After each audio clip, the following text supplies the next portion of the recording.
chinecheck ko yan lahat para kahit saan dito natin ilagay yung ating cable ay gagana pa rin, no? So LAN 1, LAN 2, pwede natin i-connect yung ating cable dyan.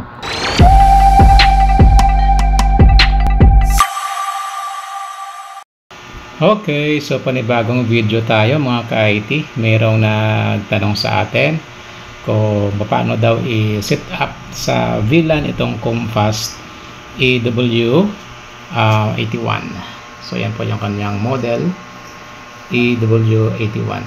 So ito ay merong tatlong ports, isang WAN tsaka dalawang LAN. So ang tanong sa atin, saan daw ba i-connect yung mga cables dito, kasi tatlo daw yung kanyang ports. So VLAN setup at saan i-connect yung cable. So alamin natin mga ka-IT kung paano natin i-connect yung ating mga cables after nating ma-set up. So umpisa na natin. So dito ko lang gagawin sa laptop para malaki-laki yung screen natin. So i-connect ko lang muna yung ating mga cables. So meron palang cover ito, no? Tinanggal ko lang muna. Ayan. Okay. So yung ating system na gamit dito, Pisupy. So naka-ready na yan. So i-set up muna natin itong ating Comfast EW81. So i-connect ko lang yung kanyang PoE. So yung PoE natin dito po yan sa 1 port. Yan. Ayun, nag-power na. Tapos yung cable naman natin, no, kung sa laptop natin siya i-connect. Yan. So connect natin itong ating kabilang dulo sa ating USB to LAN, kasi walang built-in na LAN port ang ating laptop. Tapos yung dulo naman, dito natin i-connect sa LAN 1, itong kanyang LAN 1, saka ito naman yung kanyang LAN 2.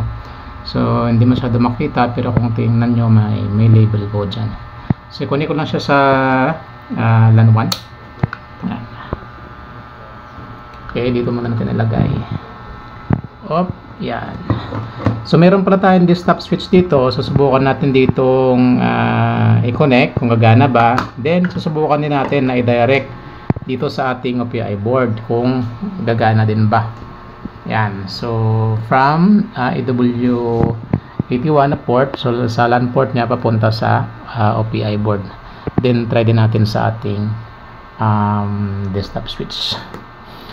Okay, so punta lang ako dito sa ating laptop. So dito sa ating laptop, punta muna tayo sa ating LAN connections, no? Open natin yung ating control panel. Then dito tayo sa network and sharing center. Okay, so makikita din dito yung ating LAN connection. May lalabas po dyan. So ito siya. Ayun, lumipat sa taas. So i-click natin to, and then dito sa properties, click natin yan, and then dito tayo sa internet protocol version 4, then properties ulit. So dito mga ka-IT, pag naka-obtain po yan, yan. So i-click natin, no, yung use the following IP address, and then ilagay natin dito yung 192.168.10. So yung IP address, default IP address ng ating EW81 or ng Comfast natin ay 10.1. So magagawin natin dito, since na yung laptop natin ay yung gagamitin natin, so lagyan natin siya ng IP subnet na the same dito sa ating EW81. So dito gagawin ko lang siya halimbawa na 10. Tapos yung subnet mask 255.255.255.0 lang. And dito sa default gateway, dito natin nilagay yung default IP ng ating Comfast EW81.1. Okay, then clickan yung OK, then close na lang natin to. So try natin kung meron na dito mga send and receive na byte. So pag meron na, ibig sabihin meron na pong communication between sa ating laptop tsaka sa ating antena. Okay, so meron ng lumabas mga ka-IT. And so merong send, merong receive. So ibig sabihin meron na tayong communication yan sa ating antena. So dito sa ating browser, Google Chrome natin, no? Inopen ko lang yung ating Google Chrome. And type natin dito sa taas, 192.168.10.1. Then enter lang natin or go natin dito ating cable. And then labas na dito yung kanyang login page. So dito sa password, type natin dyan yung admin. Baliktad. Admin. Then click natin yung password add. Okay, so now ito na yung pinaka dashboard, no, ng ating Compass EW81. So the same lang siya sa ibang mga Compass nating AP. So ang gagawin natin dito mga ka-IT ay gagawin mo natin siyang AP. Click natin itong AP. Then next lang. And then dito sa SSID, try nating palitan. So gawin natin ka-IT piece Wi-Fi muna for this video. Piece Wi-Fi. And then next lang natin. Then finish. So settings is confirming now. Please wait.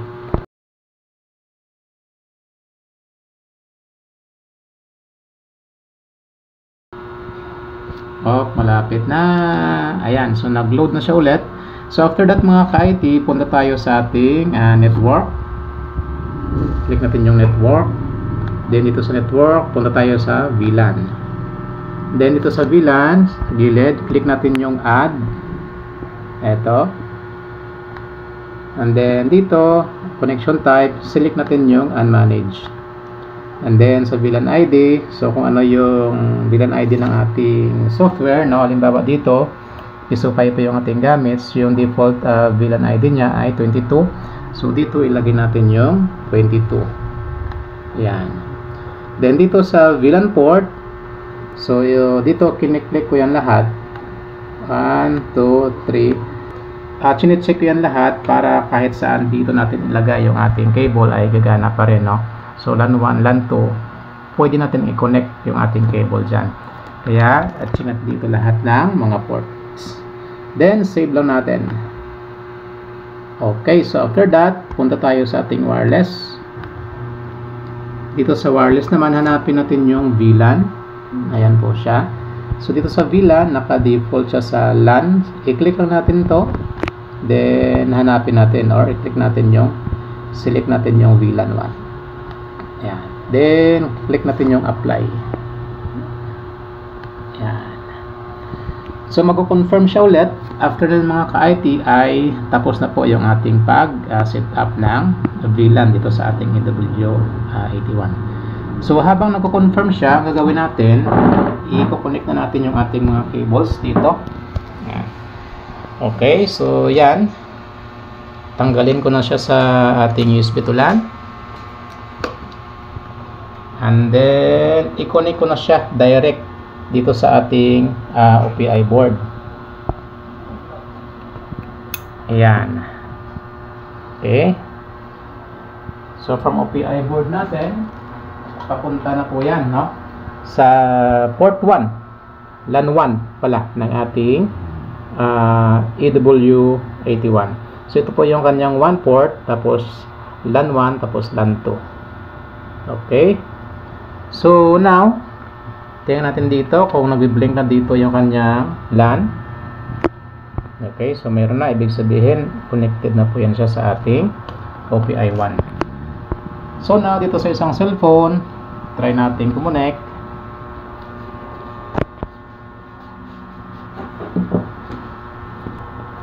Open natin yung ating Wi-Fi settings. So, yung nilagay natin ay ka-IT piece Wi-Fi. Connect tayo dyan. Ayun ang obtaining IP address. So, tingnan natin. Okay, so connected to device can provide internet. So, pag nito mga ka-IT, ibig sabihin, wala pa po tayong internet. So, ang tanong dyan, paano naman yung ating internet? Saan naman natin siya i-connect? Okay, so ito mga ka-IT, ipakita natin. yung ating internet, dito natin siya i-connect, no? So yan, no internet connection. So yung ating internet, dito natin i-connect sa LAN port ng ating PoE adapter. So ito po yung source ng ating ISP natin, no? Ating internet. So i-connect natin yan sa LAN port ng ating PoE adapter. Yan. Okay, so once again, yung connection natin, yung ISP natin or yung internet, nandito po sa LAN port ng ating PoE adapter. Tapos yung ating namang LAN 1 sa ating EW81 ay dito po ilagay natin sa ating OPI. Direct po yan sa ating OPI. So ito, nawala na yung internet, yung no internet. Yan. Okay, so na-detect na niya na mayroon na tayong internet. So, ibig sabihin, working po yung ating VLAN setup. So, i-off muna natin yung ating data. Okay, so naka-off na. So, yan mga ka-IT, ito na yung kanyang portal. So, subukan natin ulit na connect. Forget muna natin. Then, connect tayo ulit since na nilagyan na natin ng internet. Okay, ka-IT Peace Wi-Fi. Ayun. Ayan, so meron na. Nag-pop up yung ating portal. Okay, so working mga ka-IT. So, ang tanong, paano kaya kung ilagay natin siya sa ating desktop switch? Gagana kaya? Ano kaya yung magiging connection ng ating mga cable? So, susubukan natin mga ka-IT. So, ang gagawin natin, itong ating ISP, yung ating internet source, tatanggalin natin yan sa LAN port ng ating PoE adapter. And then, ilipat natin dito sa ating desktop switch. Ayan, umilaw na. And then, next, yung ating sa VLAN natin, no? Sa LAN 1 ng ating EW81, papunta sa OPI, tatanggalin natin yan dito sa ating OPI. Yan, tatanggalin natin. Tapos, ilipat natin siya sa ating desktop switch. So, kahit sa ang port lang po yan, pwede. Okay, so pasensya na, medyo magulo yung ating mga cables. Alright, so umilaw na rin. And then next, mag-provide tayo ng isang cable para po yan sa ating OPI. And then, papunta na rin po mismo sa ating desktop switch. Lipat muna natin to. Ayan. Okay. So, ganyan po yung connection natin. Titingnan natin kung gagana siya. So, review natin yung internet source natin. Dito na rin natin nilipat sa desktop switch. Tapos, yung sa VLAN natin sa ating EW81. From OPI, nilipat na rin natin sa ating desktop switch yung cable. And then dito sa OPI, nag-provide tayo ng isa pang cable na kinonect natin dito sa ating desktop switch. Okay, so ibig sabihin dito na sila naka-connect. Yung antenna natin, yung OPI natin, tapos yung internet source natin. Okay, so nasusubukan natin mga ka-IT kung gagana siya. Connect tayo ulit. Ka-IT Peace Wi-Fi.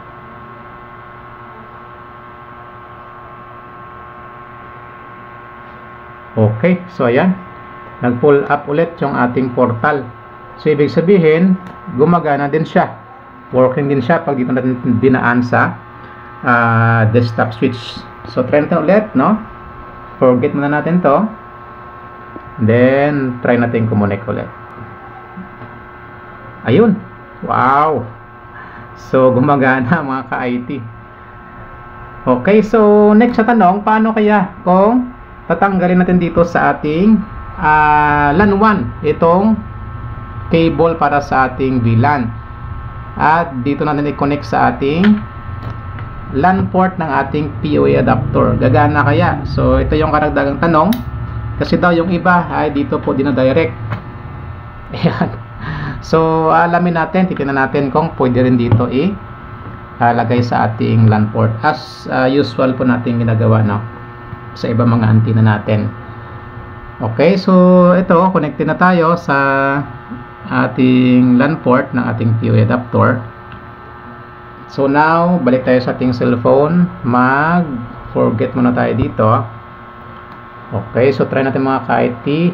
Malalaman natin kung gagana ba. So connect tayo ulit, ka-IT Peace Wi-Fi. Oops! Ayun no? Wow!